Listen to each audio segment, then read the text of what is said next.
Buenos días, mi nombre es Gabriela Carasay y esto es Estudiando con Gaby. Quédate y seguime para más. Siempre les cuento, pero no viene mal recordarlo, yo soy una estudiante de psicología de cuarto año de una universidad privada de Buenos Aires. Mi fin en estos videos no tiene más, objetivo que ayudar a otros estudiantes que estén pasando por las mismas instancias que yo. Soy acompañante terapéutica, docente y al mismo tiempo ayudante de cátedra en la materia de psicología del desarrollo. Como siempre les explico, esto es una aproximación a las cuestiones que pueden llegar a servirles a modo de resumen, pero ustedes vayan a los textos, signifiquen la lectura y vayan a buscar la información a las fuentes, porque sus interpretaciones seguramente también pueden llegar a ser muy válidas. Les pido que si quieren dejen sus comentarios y sigamos ayudándonos a estudiar y aprender las generalidades de la materia psicopatología. Vamos a ir adentrándonos de lo general a lo particular para que se pueda entender de una manera un poco más global al inicio, y después vamos a hacer videos más particulares y específicos sobre las categorías o dimensiones a trabajar para diagnosticar en un futuro a posibles pacientes. Hablando un poquito acerca de la introducción del diagnóstico en salud mental, y vamos a decir que nacida en el seno de la práctica médica, la psiquiatría, es decir, tomando estas cuestiones médicas, buscó clasificar las enfermedades mentales del mismo modo que lo hizo con otros padecimientos humanos. Entonces, el propósito de la clasificación en sí, eso, no pongan etiquetas, ¿para qué es, no? Es, o fue en un primer momento, distinguir la normalidad de la patología, es decir, que era normal y que era anormal. Y además darle al paciente el tratamiento asignado adecuado para ese padecimiento específico. Hoy en día el diagnóstico en psicología y la psiquiatría permite a los profesionales acudir, digamos, de alguna manera, a guías de excelencia para saber cuál es el mejor tratamiento, ni más ni menos, para uno de los casos en particular y otro de los casos, constituyéndose así en la base de la práctica clínica. Vamos a decir que a diferencia de la medicina, en lo que respecta a la salud mental y la forma de diagnosticar, los términos usados por los profesionales de la salud de manera consensuada son para nombrar padecimientos de los que generalmente no se cuentan con criterios objetivos, que es una de las grandes críticas que se le hace a esta situación diagnóstica, ¿no?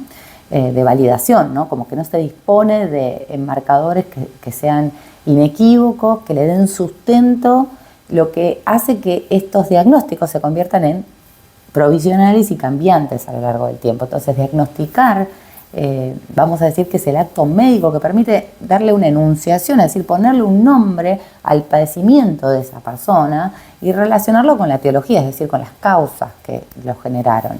Brindar un pronóstico quizás de ese trastorno y ofrecerle un tratamiento y orientar seguramente futuros desarrollos para la investigación de ese trastorno. Pero en la mayoría de los casos, nos van a decir, es difícil establecer justamente la etiología de un trastorno mental, porque no se puede establecer las causas del origen del padecimiento, pero sin embargo se puede ofrecer un tratamiento y suponer cuál va a ser el pronóstico con o sin tratamiento. La clasificación de las enfermedades mentales es un proceso que permite reducir la complejidad de esos fenómenos observados, y lo que hace es agrupar por categorías según criterios establecidos. Es decir, los componentes de las clasificaciones que vamos a mencionar ahora son tres. Uno de ellos es el componente nosológico, que establece las reglas a clasificar. El segundo es el componente taxonómico, que organiza las anormalidades en categorías mutuamente excluyentes y conjuntamente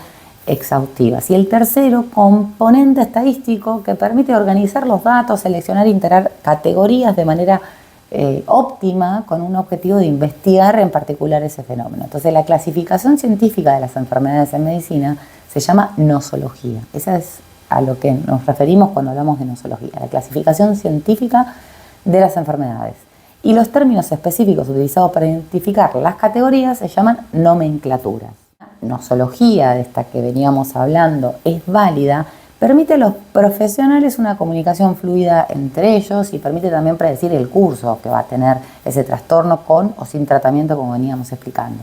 Da lugar a una forma limitada de control y también permite comprender la causa y el proceso por el cual ese trastorno fue dado, digamos. aunque en muchos casos, como decíamos antes, puede ser tratado sin tener esa información. Ahora bien, lo que vamos a decir es que en función de este sistema de clasificación, lo que tiene que hacer cualquier sistema es describir subgrupos específicos de síntomas y de signos que sean claramente evidenciables, es decir, que empíricamente uno pueda observar y que los clínicos puedan identificar con facilidad esas cuestiones. Este punto, entonces, como venimos diciendo, que el síntoma en verdad es la manifestación, si se quiere, subjetiva de un estado patológico y que son descritos por cada persona que puede llegar a un consultorio, como por ejemplo, me siento triste o no tengo ganas de nada. Y el signo, por su parte, es una manifestación de un estado patológico, es decir, los signos son observados por el clínico. Por ejemplo, sudoración excesiva, agitación o algún tipo de enlentecimiento psicomotriz. En este sentido, la validez del constructo, digamos, de un diagnóstico hace referencia a los signos y a los síntomas elegidos como criterios para esa categoría, que por un lado se asocian de manera congruente y por otro lado difieren de otras categorías. El contenido lo que va a hacer es permitir obtener una categoría correcta, es decir, que se diferencia de otra y que está consensuada por la mayoría de los expertos. La confiabilidad, en cambio, de un sistema de clasificación va a estar dada por la consistencia, es decir, la estabilidad de las puntuaciones que se obtienen a lo largo de sucesos, digamos, de procesos de medición realizados con un mismo instrumento y la ausencia de errores que tiene para la medida de esa cuestión que estoy queriendo medir. Entonces, cuanto más confiable sea esa nosología, va a haber menores probabilidades de que haya una desviación durante ese proceso diagnóstico. Para darle final a esta parte introductoria, vamos a decir que en cuanto a la validez predictiva, un diagnóstico válido le va a permitir a un clínico predecir lo que puede suceder con un paciente prototípico, es decir, el curso de ese trastorno de esa persona y el efecto que va a tener el tratamiento. Entonces, un poquito de lo que pasa en función de la historia del Manual Diagnóstico Estadístico de los Trastornos Mentales, el famoso DSM, que es este manual, en donde la Asociación Americana de Psiquiatría, la APA, inició en 1952 esta publicación de estos manuales que en verdad surgen de la necesidad de recolectar de alguna manera datos de tipo de orden estadístico en relación con los trastornos mentales que se hizo en el censo de 1840 en los Estados Unidos. Entonces, estos son el producto del trabajo del conjunto de la Asociación Psiquiátrica Americana de la APA y de la Academia de Medicina de Nueva York para la elaboración de una nomenclatura, como veníamos diciendo, para las enfermedades mentales aceptables en todo el país. De que lo sepan, simplemente para que tengamos un poco de marco histórico, en 1952, entonces, siguiendo con este correlato, surge la primera edición del DSM-1 como una variante del CIE-6, que era también un manual específico nomenclado para diagnosticar, y en 1980 se dio un hito en la historia de la nosología, en la tercera edición, que es el DSM-3, en donde se destacaron 3 modificaciones sustanciales que las vamos a mencionar brevemente. El planteamiento ateórico del diagnóstico basado en descripciones precisas de los profesionales clínicos. La segunda fue la especificidad de los criterios que permitió estudiar la confiabilidad y la validez, y en función del tercer punto importante que el DSM-3 trajo a colación, es la incorporación de la presentación multiaxial, que permitió obviamente recopilar datos sobre un individuo en forma distinta, ¿no? Como en distintas áreas, accediendo de este modo a ampliar la información. Por eso el DSM-3 es tan relevante respecto a esta situación que no se venía trabajando en los DSMs 1 y la 2. APA, para unificar de alguna manera criterios, utilizó códigos de la CIE y desde entonces se volvieron complementarios de alguna manera y simultáneos. Entonces, más tarde, para lo que fue la elaboración del DSM-4 en 1994 aproximadamente, se conforman 13 grupos de trabajo, digamos, responsables cada uno de una sección de un manual. Entonces estaban constituidos por 5 o más miembros, cuyas opiniones eran analizadas entre, no sé, 50, 100 consejeros, y todos eran representantes de un amplio abanico de perspectivas y experiencias, con lo cual había como una heterogeneidad muy grande como para poder contemplar estas cuestiones, ¿no? Entonces los grupos informaban a un comité elaborador que constaba de 27 miembros. Desde entonces se decidió basar lo máximo posible en ese acuerdo que había entre esos expertos y se propuso que cualquier cambio que se pudiera producir debía fundarse en la investigación empírica. Esto es súper importante para darle entidad científica, ¿no? Porque si no me baso, digamos, en cuestiones que se pueden observar, estoy medio como haciendo, no sé, un diagnóstico frente a suposiciones, ¿no? Y nosotros queremos basarnos científicamente en cuestiones para poder darle un marco científico. Bueno, quizás lo más importante en relación a las categorías del DSM-4 fue la eliminación de la distinción de los trastornos de base orgánica y los trastornos de base biológica, que estaba presente en las ediciones anteriores, ¿no? En breve relato, ustedes por favor vayan a los textos de cómo nacieron los DSM, y aunque si bien se dice, ¿no?, que son los mejores sistemas hasta la fecha para poder, en base a fundamentos científicos, empíricos, diagnosticar, están sometidos permanentemente a revisión. Porque creo que no lo dije, el CIE en verdad es la Clasificación Internacional de Enfermedades. Es un sistema de categorización desarrollado por la Organización Mundial de la Salud para clasificar enfermedades y condiciones de salud. Se usa, digamos, el CIE para diagnosticar trastornos mentales y el comportamiento. A hablar entonces ahora un poco de lo que el DSM-4 decía acerca de los trastornos mentales. Va a decir que el trastorno mental es un síndrome o un patrón de comportamiento psicológico, de significación clínica, que aparece asociado a un malestar o una discapacidad con riesgo significativamente aumentado de morir o de sufrir dolor o pérdida de libertad. No es una respuesta culturalmente aceptada a un acontecimiento en particular. Ni el comportamiento desviado ni los conflictos entre el individuo, va a decir, y la sociedad son trastornos mentales. Esto decía la APA en 1998.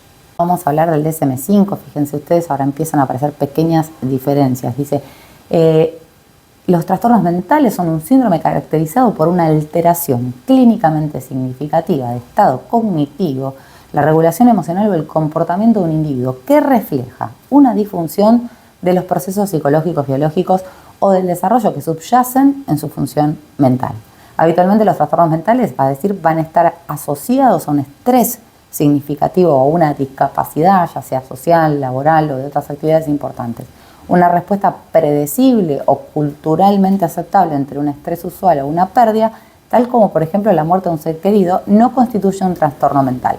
Va a decir que un comportamiento socialmente anómalo, ya sea político, religioso o sexual, y los conflictos existentes principalmente entre el individuo y la sociedad no son trastornos mentales, salvo que, y ahora esto es importante, la anomalía o el conflicto sean resultado de una disfunción del individuo como las descritas anteriormente. Esto decía la APA en 2003. Fíjense ustedes que esta definición, que parece integrativa, está fundada en una visión médica, que asume que los síntomas en verdad son manifestaciones de unas entidades clínicas subyacentes ahí latentes, ¿no? Entonces, vamos a decir que Wakefield, en 1992, define el trastorno como una disfunción dañina o una disfunción porque la persona no puede llevar a cabo una función tal como deberían los términos evolutivos y dañina de alguna manera porque tiene consecuencias negativas para la persona y también es mal vista por la sociedad. Entonces,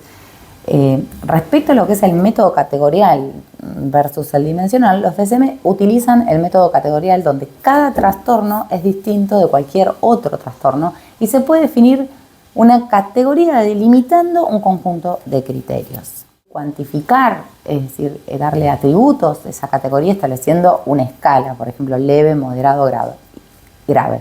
Y por otra parte, utilizan un modo prototípico que identifica las características esenciales para cada entidad que pueda clasificarse, pero permite ciertas variantes que no modifican la clasificación. Voy a hacer un pequeño repasito respecto a lo que es diagnosticar.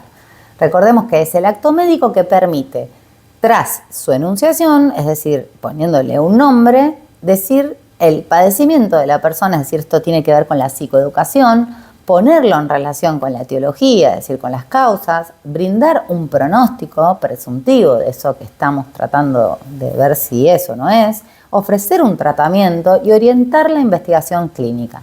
Tenemos entonces el recuerdo de la diferenciación entre el sistema categorial y el sistema dimensional, porque hay otras formas de clasificar la salud mental, sí, claro que las hay. Una es mediante el sistema categorial que presentan casi todos los DSM, que es clasificar las enfermedades a través de atributos mutuamente excluyentes, es decir, no deja opción a gradientes. La diferencia con el sistema dimensional es que el sistema dimensional propone, en cambio, profundizar en los atributos de lo que se está tratando de diagnosticar, a nivel gradiente, es decir, a nivel cantidad, por decirlo de una manera, de eso que la persona siente, ansiedad, mesurando cuánto, en cantidades en función de una especie de estadística. No es lo mismo que una persona sufra un 70% de ansiedad, no sé, por decir una pavada, a que sufra un 20% de ansiedad frente a una especie de encuesta que tenga que realizar. Y esto hace que las personas tengan, o sea, que de alguna manera no sea un sesgo tan de corte, de decir, bueno, de acá para acá sos esto, de acá para acá sos aquello, sino que más bien intenta dar como el paso de ir más subjetivamente a cada caso, específicamente y con esas características de esa personalidad en función de sus rasgos, que son totalmente distintos unos de otros porque somos todos los seres humanos distintos. Un pasito de lo que era entonces un trastorno mental, hace 2 décadas atrás se decía que era un síndrome, un patrón de comportamiento psicológico, de significación clínica, que aparecía a través de un malestar o una discapacidad o un riesgo significativamente aumentado que sentía la persona de morir, de sufrir dolor o pérdida de su libertad. No era una respuesta, según estas apreciaciones hace 2 décadas culturalmente aceptadas, a un acontecimiento en particular, ni el comportamiento desviado, ni conflictos entre individuos y sociedad en función de lo que estábamos tratando de decir, que eran trastornos mentales. Los cambios o las sutilezas que se produjeron ahora, actualmente, el síndrome es caracterizado, según estas nuevas definiciones, por una alteración clínicamente, termina siendo una opinión, igual de todas maneras va a explicar el autor, significativa del estado cognitivo, es decir, la alteración clínica significativa del estado cognitivo, la regulación emocional y el comportamiento de un individuo que refleja una disfunción de los procesos psicológicos, biológicos o del desarrollo y que van asociados a un estrés significativo o una discapacidad, ya sea social, laboral u otras actividades importantes. Una respuesta predecible o culturalmente aceptable ante un estrés usual o una pérdida tal como la muerte de un ser querido, recordemos, no constituye un trastorno mental para estas acepciones. Los comportamientos socialmente anómalos, ya sean políticos, religiosos, sexuales, y los conflictos existentes principalmente entre el individuo y la sociedad no son trastornos mentales, salvo que esa anomalía o el conflicto se deba a una disfunción del individuo como las descritas anteriormente. Vamos a decir que esta definición, si bien es integrativa, está fundada en una visión médica que, como decíamos, asume que los síntomas son manifestaciones de entidades clínicas subyacentes latentes. Entonces, ¿cómo se puede hacer para hacer, cuál sería la forma ideal, digamos, de diagnosticar? Bueno, es bastante complejo, pero sería como la utilización conjunta de entrevistas y juicio clínico, cuestionarios autoadministrados, que incluso nos contaron que ahora se está desarrollando en muchos países avanzados, digamos, en Francia ya se está trabajando con esto, ¿no? Que es primera entrevista clínica, segunda entrevista, le doy un cuestionario al paciente autoadministrado donde tiene que ir poniendo en una especie de formulario qué siente o qué sintomatología está sintiendo y lo usamos con un papel verídico, porque ¿quién soy yo? Decía la profesora que por ahí está hablando un poco en desmedro del psicoanálisis, ¿no? Como para inferir que la persona está reprimiendo tal o cual cosa. No, me cuenta tal cual lo que está sintiendo y yo me baso en la situación clínica que vi en la primera instancia, en la segunda, que es ese formulario que la persona autocompleta refiriéndose a la problemática o el malestar que está sintiendo. Y por otro lado está la información de familia cercana, o de los seres que acompañan a esa persona, y una evaluación longitudinal y no transversal. Esa sería, en un mundo ideal, la forma de diagnosticar. Finalmente, entonces, de los DSM, es decir, los manuales diagnósticos de salud mental, son entonces orientar las recomendaciones terapéuticas, identificar las tasas de prevalencia para poder planificar lo que van a hacer los servicios de salud mental, seleccionar los grupos de pacientes para una investigación clínica, documentar la información importante relativa a la salud pública como tasas de morbilidad, tasas de mortalidad y mejorar la comprensión de los trastornos mentales, sus tratamientos, a los profesionales médicos, científicos, clínicos y a nosotros que somos estudiantes. Cuestiones que pueden pasar relacionadas al diagnóstico es el sobrediagnóstico, es decir, de repente, no sé, observamos durante un tiempo esta parte que todo el mundo es diagnosticado con trastorno generalizado de la ansiedad, o el trastorno que se ve mucho en las escuelas de déficit de atención con hiperactividad, o en la época de los 90 todos eran bipolares o tenían un trastorno límite de la personalidad. Bueno, una el sobrediagnóstico, otra las comorbilidades, que decíamos, estas cuestiones compartidas entre muchos de los trastornos, o el subdiagnóstico, ¿no? Como no se diagnostica porque no encaja en ninguno, entonces termino haciendo diagnóstico de nada. Y las soluciones posibles para estos problemas que son tan comunes asociados al diagnóstico es tener como un concepto de espectros en la clasificación, ¿no? Enfoques como diagnósticos como solución a entidades que están solapadas, ¿no? Como ver un poquito más allá, y una evaluación psicométrica y cualitativa de los instrumentos de screening. ¿Se acuerdan que les contaba recién en esta entrevista que luego de la primera entrevista clínica se hace un escaneo, un screening de la persona, rellena y completa un formulario en donde ve qué montos de ansiedad o si tiene o no ansiedad en forma leve, moderado o grave, y uno va después viendo de acuerdo a esa consulta que hace esa persona en función de cuáles son los índices de perfeccionamiento leve, moderado o grave, cuáles son las cuestiones que están relacionadas con la sensación de apego que tenga esa persona en función de sus vínculos, leve, moderado o grave, si siente que tiene compañía familiar o no. Bueno, este screening me va a dar a mí también una guía un poco más certera para no llegar al sobrediagnóstico, la comorbilidad y al subdiagnóstico. Críticas, bueno, muchísimas con respecto a esto. ¿Por qué? Porque patologiza la normalidad al usar puntos de corte arbitrarios. Y si entras acá, sos esto, no entras acá por uno, no entras por uno, quedas afuera, o al contrario, entras por uno y vos decís, pero entonces soy... Bueno, el diagnóstico es producto del juicio subjetivo de un profesional y no de medidas objetivas. Esa es una crítica muy grosera que también se le hace a los diagnósticos, y tiene un foco excesivo en los síntomas y no atiende la etiología, que volvemos a decir es súper importante saber cuál es la etiología, el comienzo, por qué se desarrolló un trastorno mental. Y las distintas combinaciones de síntomas pueden dar lugar al mismo diagnóstico, por ende las poblaciones son heterogéneas. Vemos a lo que es el diagnóstico, digamos, si pensamos en función de lo que nos plantea la Organización Mundial de la Salud respecto a lo que es la salud. Dice que es el estado completo de bienestar físico, mental y social, y no solamente la ausencia de afecciones o enfermedades. Bueno, entonces todo el mundo está enfermo. Y sí, básica no se ha podido trasladar aún a la psiquiatría. No hay muchas pruebas del laboratorio para diagnosticar los trastornos mentales comunes. Entonces eso implica que hay una excesiva confianza en juicios subjetivos. Y ese creo que para mí sería la mayor crítica, ¿no? Que hay una excesiva confianza en fulanito de tal que me dijo que soy tal cosa. Bueno, hay que ver, ¿no? Hay que ver porque no hay, como dijimos, pruebas empíricas que puedan decir tal cosa es por esto y por lo otro, y la etiología siempre a lo largo del tiempo dio en tales personas que tuvieron tales síntomas, los mismos rasgos de tal cosa.